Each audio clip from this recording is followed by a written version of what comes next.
বলি ও বৌমা, সকাল সকাল উঠেই বাড়ির আগাছা কুকাছা পরিষ্কার করতেছো, তা ভালো কথা, কিন্তু ঘরে যে তোমার আরো কাজ আছে সে খেয়াল কি রাখো? বলি, বাড়িতে কি শুধু আমি একাই খাই নাকি যে আমি একাই কাজ করব? আপনি আর আপনার ছেলে তো শুধু বসে বসে খাবেন আর হুকুম করবেন। ও মা, ও মা, ও মা, এ দেখি বোবার মুখে বুলি ফুটেছে।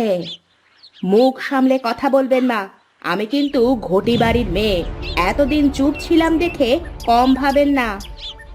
যত বড় মুখ নয় তত বড় কথা। দাঁড়াও দাঁড়াও, তোমার মজা দেখাচ্ছি আমি।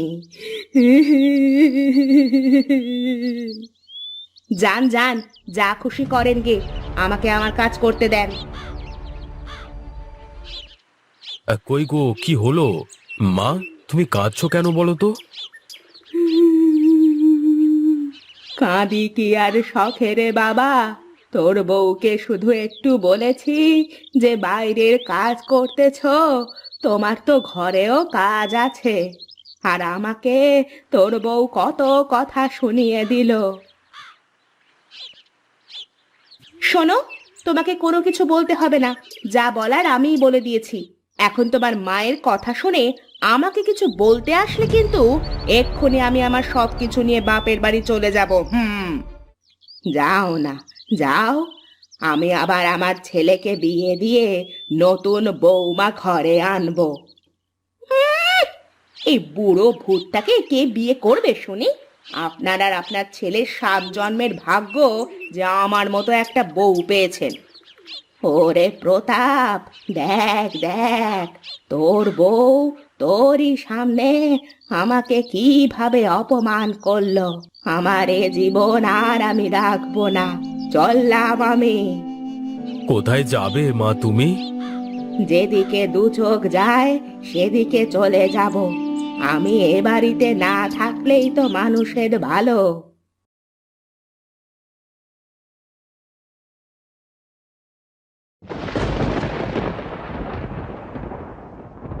ওরে বাবা রে, এ কি ভয়ঙ্কর মেঘ রে মাইরি!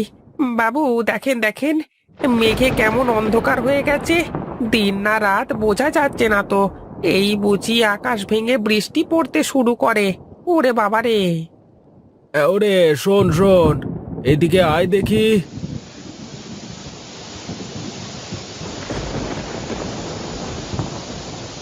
আমি আপনাকে বললাম না বাবু, এ দেখেন দেখেন, কেমন শন শন শব্দ হচ্ছে, আকাশ ফুটো হয়ে বৃষ্টি পড়া শুরু হয়েছে। ও হ্যাঁ, বৃষ্টির কথা মনে পড়তেই চা খেতে খুব ইচ্ছে হচ্ছে। বলি, আমার জন্য 1 কাপ চা করে আনতো হরি। চা কি করে বানাবো বাবু, ঘরে যে একটুও চিনি নেই। মরণ! বলি, এত চিনি যায় কোথায়? কালই না আধা কেজি চিনি নিয়ে আসলাম। হ্যাঁ বলি বাবু, সব সময় চিনি খেলে কি আর চিনি থাকে? এখন আর কিছুই করবার নেই। কিছুই করবার নেই মানে? যে করি হোক, তুই আমার জন্য চা নিয়ে আয়। এই নে টাকা। এই বৃষ্টির মধ্যে কোথায় চা পাবো বলতে পারেন? কেন, ওই গায়ে কি চায়ের দোকানের অভাব পড়লো নাকি? না, তা বলিনি, কিন্তু এই ঝুম বৃষ্টির মধ্যে কাউকে পাবো কিনা কে জানে।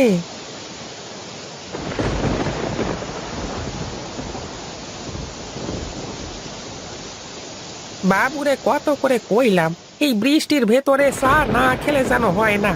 যা বড় বড় বাস পড়ছে, কে জানে কখন একটা আমার মাথার উপরে পড়ে এখানেই কেল্লা ফতে না হয়ে যায়। ওরে বাবা রে, রাস্তাঘাটে কি পিছল হয়েছে রে বাবা! একবার যদি পড়ি তাহলে এ জন্মের মতো কোমরটা নিয়ে আর উঠতে পারবো নিকো।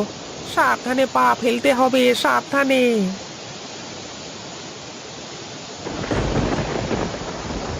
বলি ও খুড়ো, আমাকে 1 কাপ চা দাও দেখি। 1 কাপ চায়ে 2 চামচ চিনি দিয়ে ঝটপট চা বানিয়ে ফেলো দেখি। এই তো, বাবু এবার চাটা খেয়ে খুব মজা পাবে। এবার আর আমাকে বলতে পারবে নিকো যে তোকে দিয়ে কোনো কাজ হয় না।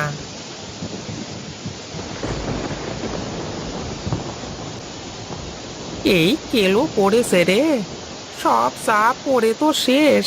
এখন কি করি? এই তো পেয়েছি, বলি হরির যা বুদ্ধি, তাতে কাজ হবেই।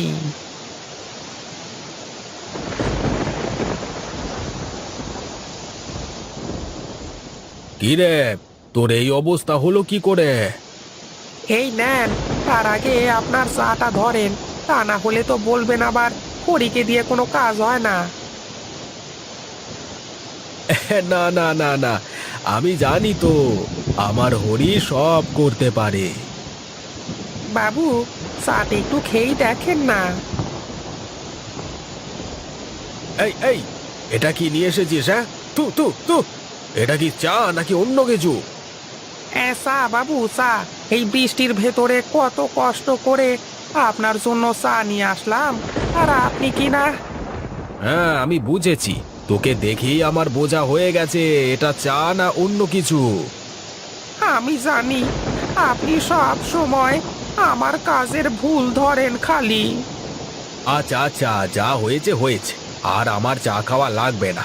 এবার তুই একটা কাজ কর, যা গা ধুয়ে আসকে যা, আর শোন এই কাপটা নিয়ে যা। আহা, কি বৃষ্টি! এই বৃষ্টি দেখলেই আমার কেমন কবি কবি ভাব চলে আসে। হ্যাঁ বেশ তো, আপনি হলেন স্বভাব কবি বাবু। তা বলে ফেলেন দেখি একটা খনার বসন। ওরে হরি, আমার প্রতিভা নিয়ে ঠাট্টা করিস নে। তুই তো জানিস আমি পারি না এমন কিছুই নেই। হ্যাঁ হ্যাঁ, তা বেশ জানি।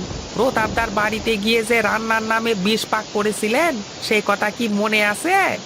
গাঁয়ের সবাই আপনার ওই রান্নার খাবার খেয়ে পেট খারাপ করেছিল। আহা, তুই বড্ড বেশি কথা বলিস হরি, তোকে নিয়ে যে আমি কি করব। তো শোনান দেখি আপনার সেই বৃষ্টির ছড়া। হ্যাঁ, তবে শোন রে হরি, ঘন কালো মেঘে ছায়া আকাশের পানে, আমি চেয়ে আছি মুগ্ধ নয়নে, এক্ষুনি নামবে বুঝি বাদলের ধারা, অবিরত এ ধারা যেন নাহি করে ছলা। এক পশলা বৃষ্টিতে ভিজে পথিক বলে সিক্ত নয়নে, অঝরে ঝরছে দেখো সুহাসিনীর কান্না। সাব্বাস বাবু, সাব্বাস সাব্বাস। আচ্ছা বাবু, আপনাকে কেউ ওই টিভিতে অভিনয় করতে নেয়নি ক? ওরে পাগল, আমি যদি সিনেমা করতে যেতাম তাহলে তুই কাজ করতিস কার কাছে শুনি? তা তো ঠিকই, তা তো ঠিকই। আমি কাজ করতাম কার কাছে? হ্যাঁ শোন হরি, এই যা আমার জন্য গরম গরম তেলে ভাজা বানিয়ে নিয়ে আয় দেখি, বেশ মজা করে খাওয়া যাবে আজকে। এই কে কে কে, এই দেখ তো হরি, কে এমন করে দরজা ধাক্কা দেয়? ও, দেখছি দেখছি গো, এমন করে ধাক্কা দিচ্ছে যেন দরজা ভেঙে ঢুকে পড়বে ঘরে। হ্যাঁ, এ কি মাসি, তুমি এই বৃষ্টি বাদলার মধ্যে তুমি কোনো কিছু না বলে চলে আসলে যে? কেন রে, আমি আসাতে কি তুই বিরক্ত হচ্ছিস? অবশ্য বিরক্ত হলেও কিছু করার নেই, আজ থেকে আমি এখানেই থাকবো। এই কেলো করলো রে, এবার আমার ঘাড় মোটকে খাবে ডাইনি বুড়িটা। না না, কি যে বলো মাসি, তুমি এসেছো আমি খুব খুশি হয়েছি। এটা তো তোমারই বাড়ি, তোমার যতদিন ইচ্ছে থাকো এখানে। বলি, ঘরে কি খাওয়ার কিছু আছে নাকি রে গোপাল? আমার যে বড্ড খিদে পেয়েছে। কই রে হরি, তাড়াতাড়ি আমার মাসির জন্য তেলে ভাজা নিয়ে আয় দেখি।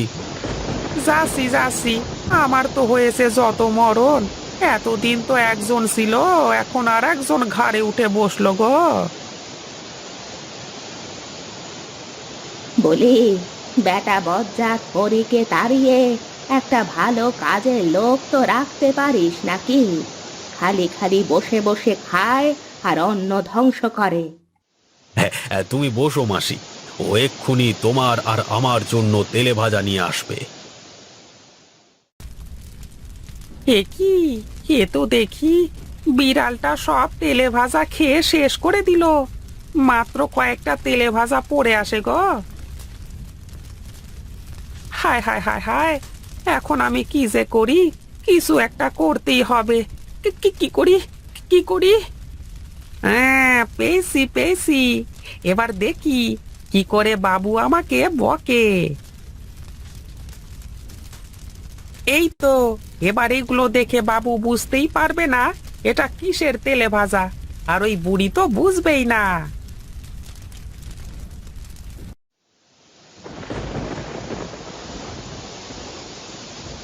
এই নিন বাবু, আপনার তেলে ভাজা।